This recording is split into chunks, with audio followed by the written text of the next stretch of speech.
बिस्मिल्लाहिर्रहमानिर्रहीम।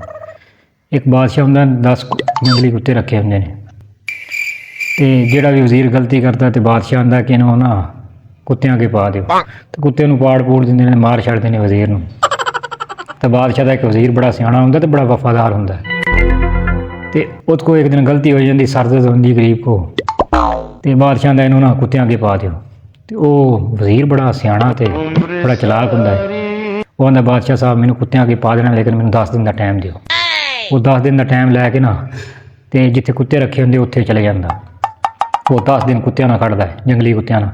उन्होंने नहाउंदा धोंदा है, बिस्कुट खवाउंदा है, चाह पानी हर शै यानी कि कुत्तियां नाल रहिंदा 24 घंटे।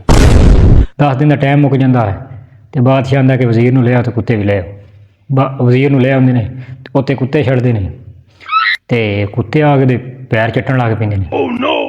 तो बादशाह ये चीज़ देख के ना बड़ा हैरान होंदा यार ये कुत्ते ये पैर किवें चट्टण लग पे। वो वजीर बड़ा सियाणा ते वो बादशाह नूं आंदा ਇਹਦੀ ਇਹਨਾਂ ਦੀ मैं 10 दिन इन्हां दी मैं सेवा की है, खिदमत की है।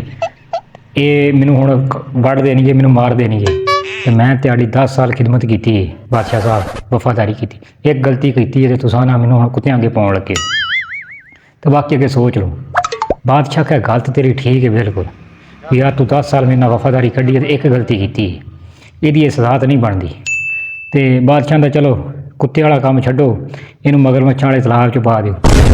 गल मुकदी ये कि जो कंपनी सोच लवे ना तैनूं ठोकना है तो तुहाडी कोई गलती ना भी होए ना तो कंपनी ने ठोक देना बगैर दलाल।